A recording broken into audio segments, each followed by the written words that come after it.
Hello everyone, this is me, Cheshire, and nandito tayo ngayon sa Earth Pinas, a Filipino Minecraft server.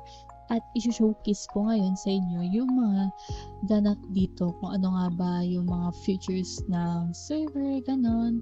So it's been a year simula nung nag-upload ako ng video episode about Earth Pinas and season 6 pa nun. So siguro mga 2003 pa yun, pero ngayon kasi as you can see, it's season 8 na. Tapos, syempre, panibagong progress na naman, panibagong futures yung meron dito. Kaya, ipapakita ko ngayon sa inyo kung ano nga ba ang meron dito ngayon sa Earth Pinas Season 8. So, let's get started!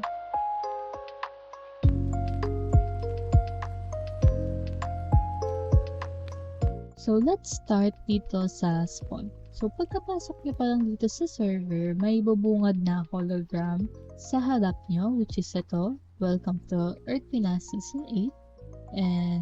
And also a guide or a command to join sa Discord server. Kasi dito nag-a-announce ng mga update regarding sa changes sa server, such as may mga tinanggal pa, kung may mga dinagdag pa na mga plugins, and so on.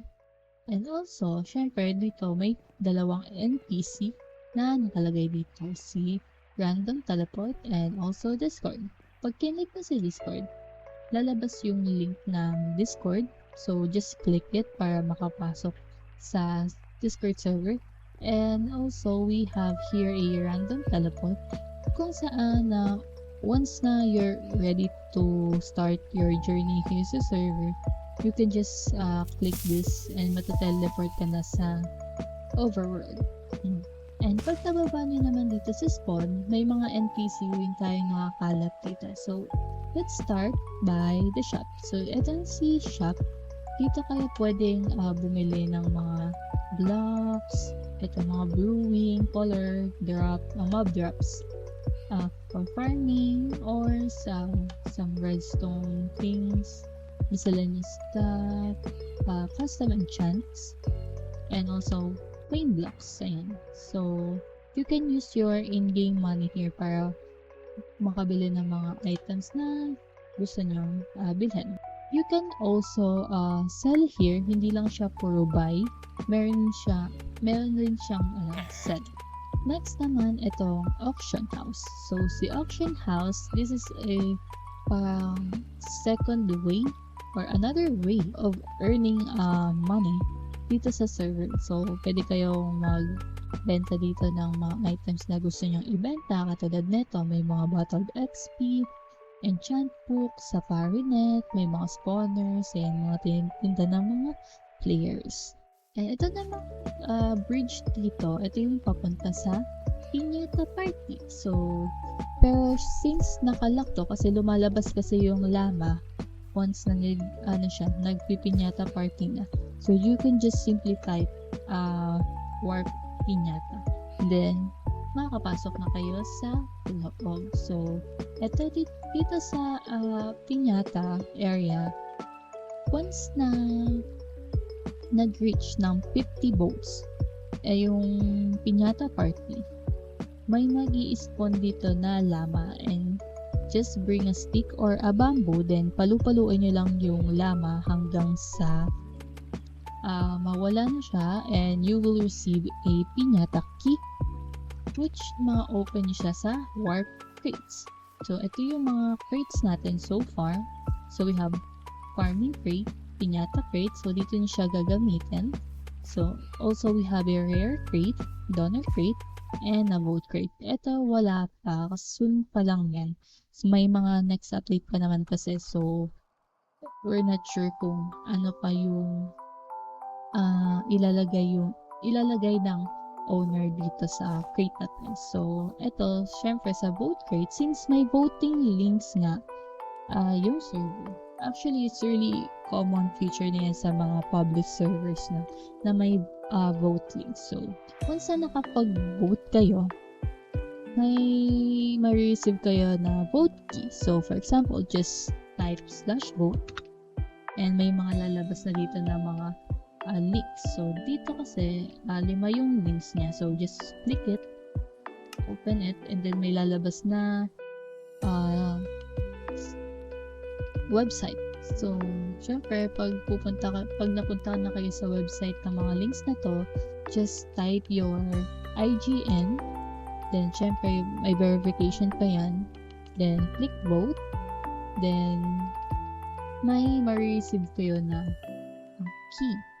Next naman, we have a donor crate. So, itong si donor crate, ma-access lang siya ng mga naka-donator ranks na, ayan. So, as you can see, yung vote na nasa tab, yan yung mga donator ranks. May 4 na donor ranks kasi dito sa servers. First is the parrot rank, yun yung pinaka-lowest na donor rank, yung pinaka-mura. Second is the fox, third is panda, and then lastly, yung hindi naman, I can consider it as a pricey, pero siguro sakto lang.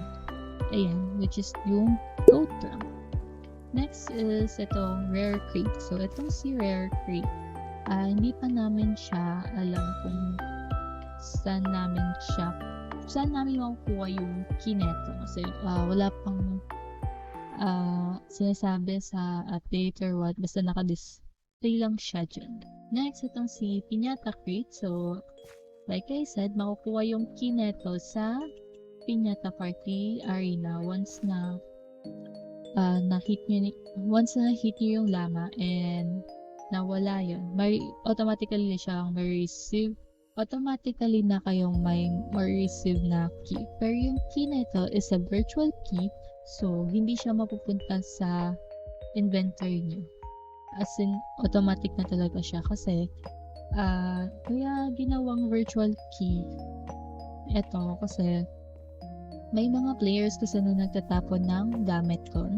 And may times kasi na pupunta sila ng work piñata tapos di nila napansin na puno na pala yung gamit nila sa inventory nila kaya wala silang na-receive na any key. Tapos yung key, syempre, nagda-drop siya and nakakuha ng ibang players which is unfair siya. So, ginawang virtual key na lang para kahit paano lahat maka-receive ng key. And lastly, farming crate. So, itong farming crate, ma-receive yung key neto once na nag-join kayo sa farming tournament which is yung Fire Farming plugin. And para makakuha kayo ng key doon, kailangan yung makapasok sa top 2. So, ano nga ba yung ginagawa doon sa farming tournament? So, syempre, paramihan kayo ng may ma-harvest na crops. For example, wheat. Beetroot, paramihan kayo ng may ma-harvest na mga potato, carrots, sugarcane, ganun.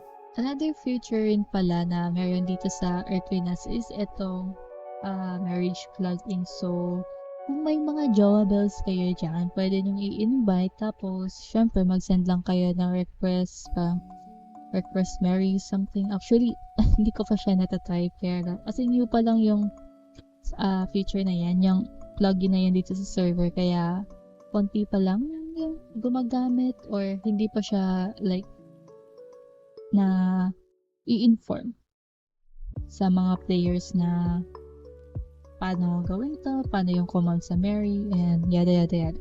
So, another thing na meron dito sa spawn is itong community chest. So, itong community chest, parang ayuda lang siya na. So, kung may mga kalat kayo na kunwari, hindi nyo na mapapakinabangan, so sa tingin nyo, useless na siya sa inyo, you can just put it here.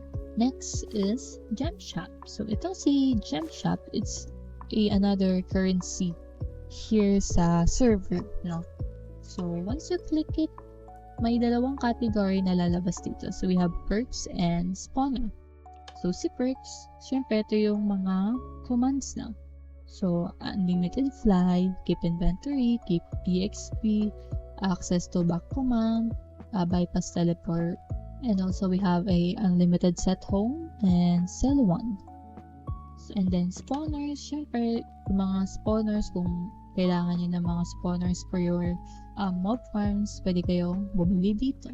Next is farming na NPC. So, pyro farming lang din naman to. Ito yung GUI niya. Pero you can use the command din. Ayan, farm menu.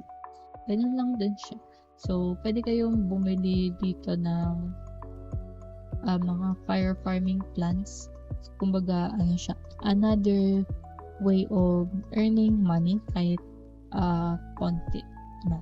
Next NPC we have here, daily commission. So, itong si daily commission, ano lang siya, quest lang siya. So, once you click it, may mga quest na kailangan yung gawin, kailangan yung matapos in just 8 yata or 12 hours. So, once na natapos yung quest dito, you will receive a random reward, no? So, same lang din dito sa premium daily commission, pero ito kasi si premium, ma-access lang siya ng mga donor ranks. So, syempre, kakaiba rin yung rewards dito. Random din siya, pero siguro medyo angat lang kesa dito sa daily commissions. Another thing na NPC dito sa spawn is itong jobs. So, another way of earning money rin to. Yan. So, we have here brewer, builder, crafter, digger. Actually, etong feature na to, very common na rin siya sa mga Minecraft public servers na. And last, dito nakatago, we have here head merchant. So, itong si head merchant, pwede kayo bumili dito ng mga heads for your decorations sa mga builds nyo. Like, for example, may tinatayo kayong shop. So, may mga lettering yan na pwede nyong bilhin dyan. So, ito yung makikita nyo sa features ng server dito sa spawn. Actually, madami pa pero much better if kayo yung mag-explore dito kasi for sure ma-enjoy niyo siya. Plus, sobrang dami niya. No? So, hindi naman bago tong server na to. Actually, it's almost a month old na yung season 8.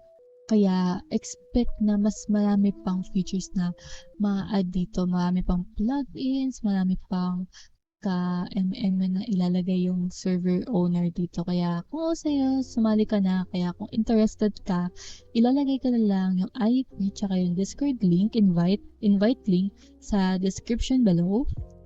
And ayan, magkita-kita na lang tayo dito sa server na. So, actually, talagang madami pa. So, makikita nyo yan doon mismo sa Discord. Kaya, kung sa inyo, sumali na kayo. Huwag na kayong magdalawang isip pa. I'll see you in my next episode of Earth Pinas Season 8. Bye-bye!